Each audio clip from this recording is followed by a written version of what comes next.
Corona महामारी में जकड़ी दुनिया किसी राहत भरी खबर का इंतजार कर रही है और अब लगता है कि वो खबर आ गई है।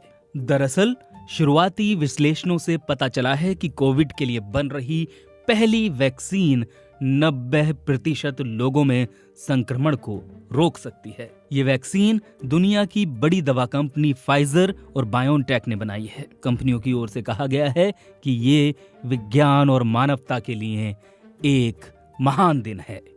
कंपनियां इस महीने के अंत तक वैक्सीन के इस्तेमाल की अनुमति पाने के लिए आपात आवेदन करने की तैयारी भी कर रही हैं। बेहतर इलाज के साथ साथ वैक्सीन को ही वायरस के खिलाफ लड़ाई में सबसे बड़ा हथियार माना जा रहा है। कोरोना वायरस के कारण जो प्रतिबंध पूरी दुनिया में लगे हैं, ये वैक्सीन उनसे लोगों को बचा सकती है। इस वैक्सीन को अब तक 6 देशों के 43,500 से अधिक लोगों पर टेस्ट किया जा चुका है और सुरक्षा को लेकर कोई भी चिंता सामने नहीं आई है। दुनिया भर में दर्जनों वैक्सीन ट्रायल के अंतिम चरण में हैं। इन्हें फेज 3 ट्रायल कहा जाता है, लेकिन ये वैक्सीन इस मामले में पहली है जिसने इतने सकारात्मक नतीजे दिखाए हैं। ये वैक्सीन पूरी तरह से प्रयोगात्मक दृष्टिकोण का इस्तेमाल करती है, जिसमें वायरस के जेनेटिक कोड को शरीर में इंजेक्ट किया जाता है ताकि शरीर की प्रतिरोधक क्षमता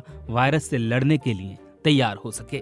इससे पहले हुए परीक्षणों में पता चला है कि कोरोना वायरस से लड़ने के लिए वैक्सीन शरीर में एंटीबॉडी बनाती है और इम्यून सिस्टम के ही एक हिस्से टी सेल का निर्माण करती हैं। इस वैक्सीन के 3 सप्ताह के भीतर 2 डोज लेने होंगे। अब तक अमेरिका, ब्राजील, जर्मनी, अर्जेंटीना, दक्षिण अफ्रीका और तुर्की में हुए परीक्षणों में 7 दिनों के भीतर 90% लोगों में वायरस के प्रति रक्षात्मक प्रणाली देखी गई है। फाइजर को उम्मीद है कि वो इस साल के अंत तक इस वैक्सीन के 5 करोड़ डोज उपलब्ध करा सकेगी और साल 2021 के अंत तक 1.3 अरब डोज तैयार हो सकेंगे। लेकिन इस वैक्सीन को लेकर कुछ लॉजिस्टिक चुनौतियां भी आएंगी। इसे सिर्फ 0 से 80 डिग्री सेल्सियस नीचे तापमान पर ही रखा जा सकेगा। अभी इस बात को लेकर भी सवाल है कि प्रतिरोधक क्षमता का असर कब तक रहेगा और अलग अलग आयु वर्ग के लोगों पर इसका असर कैसा होगा।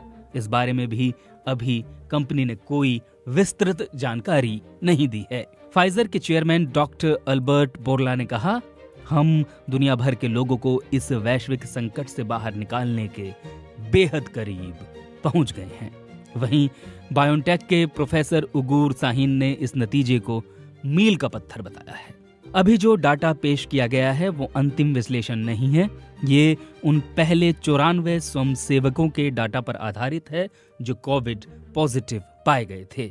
कंपनी का कहना है कि नवंबर के तीसरे सप्ताह में वो अपनी वैक्सीन को नियामकों के पास ले जाने की स्थिति में होगी और तब तक इस वैक्सीन की आस देख रहे देश इसे लेकर कोई अभियान नहीं चला सकेंगे। ब्रिटेन पहले ही इस वैक्सीन के 3 करोड़ डोज का ऑर्डर दे चुका है।